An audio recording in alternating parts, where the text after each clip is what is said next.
Las redes no se tejen, se urden. El producto de la urdimbre es una trama. Las redes no se hacen en el aire. Para urdirlas es necesario contar con un bastidor o urdidera y con hilos. Si se desea lograr una buena trama, los nudos son fundamentales. En el proceso de reticulado, hacer varias capas de hilos superpuestos en vez de una sola dará consistencia y fortaleza a la red. Estos son los principios básicos de los cuales podemos partir para entender la propuesta de la doctora Zulema Trejo Contreras en su libro Redes, Facciones y Liberalismo, Sonora 1850-1876, publicado recientemente por los colegios de Sonora y Michoacán.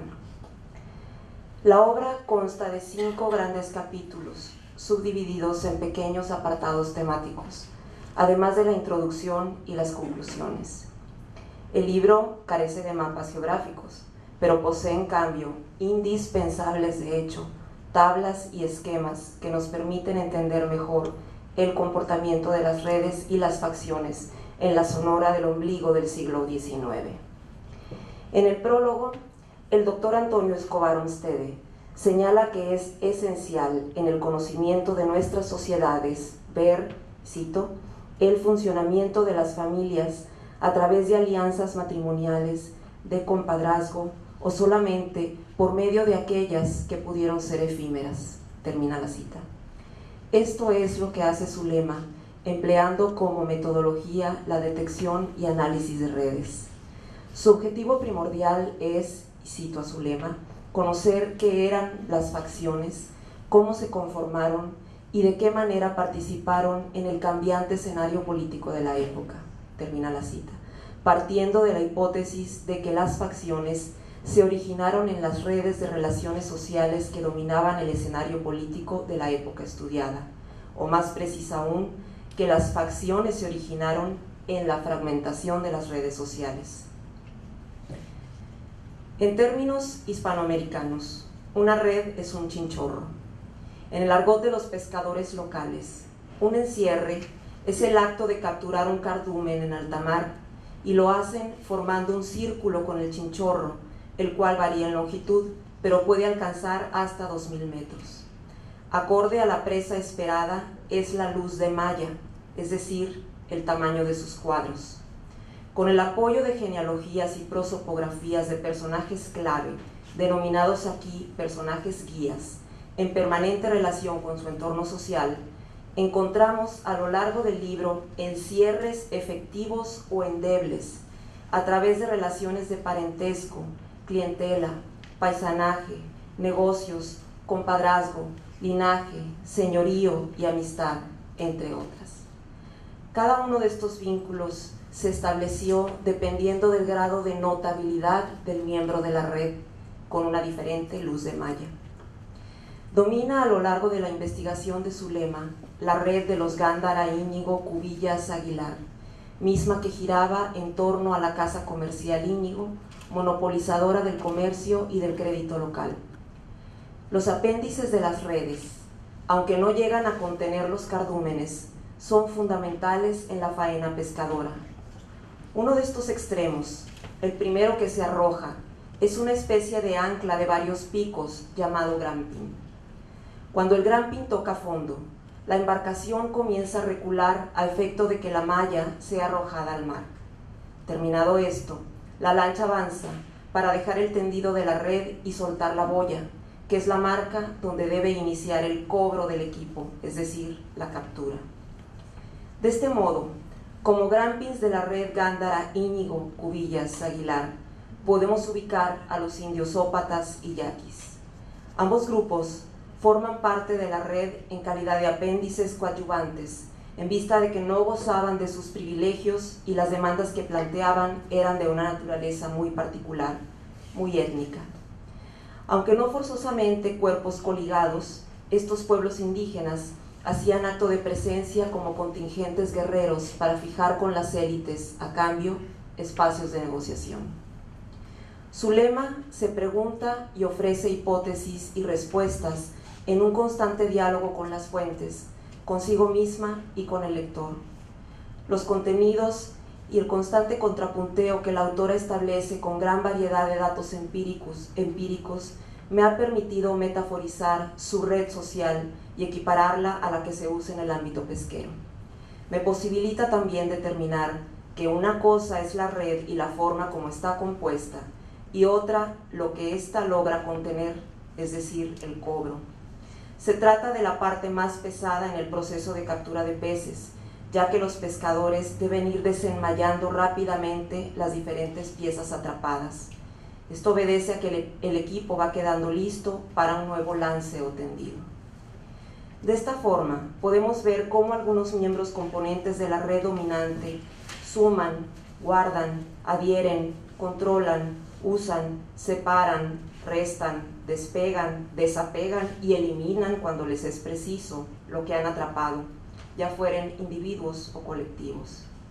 No es de extrañar, pues, que la red Gándara, Íñigo, Cubillas, Aguilar se dividiera en dos facciones, como señala la autora. Cito: una agrupada en torno a Manuel María Gándara, la otra alrededor de Manuel Íñigo y Fernando Cubillas.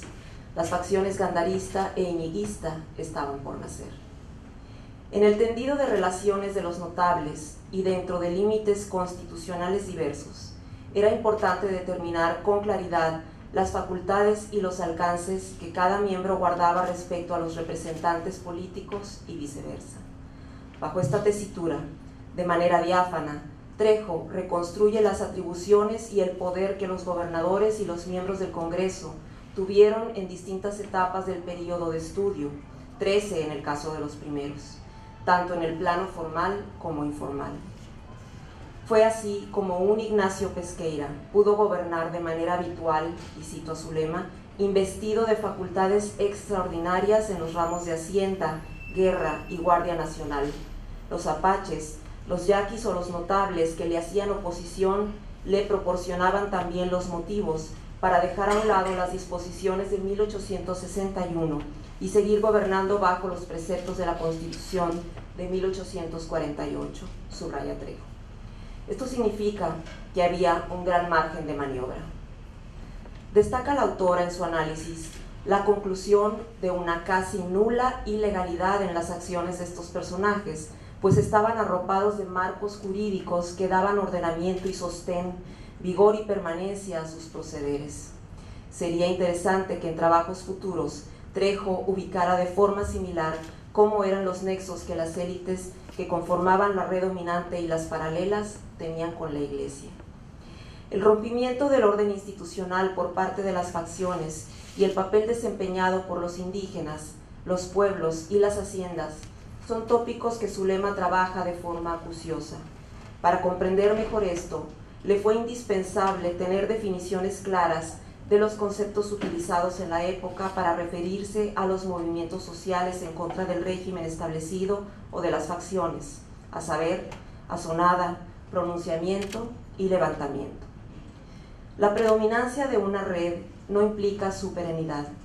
La urdimbre de la red Gándara, Íñigo, Cubillas, Aguilar, como red superior en Sonora a mediados del siglo XIX, obedecía a su victoria sobre la de Arizpe, encabezada por José Urrea. Empero, en el contexto local, no pudo mantener el control efectivo sobre sus rivales, ni logró siempre incorporar a los personajes adecuados. En el nacional, los acontecimientos funcionaron como catalizadores, indica Trejo, para acelerar su proceso de desintegración. El libro Redes, Facciones y Liberalismo, Sonora 1850-1876, de Zulema Trejo, nos deja de manera subrepticia o explícita una invitación a profundizar en estudios sobre las redes paralelas a la red dominante por ella abordada, así como de facciones y redes dominantes en otros momentos del siglo XIX. Añadiría también la propuesta de realizar investigaciones sobre las élites indígenas y la urdimbre de sus redes. Por lo pronto, caben aquí las preguntas de por qué los grandes jefes yaquis como Cajeme, Tetaviate y La Bandera son originarios de los pueblos yaquis ligados al mar y si pueden vincularse a redes indígenas urdidas a partir del linaje.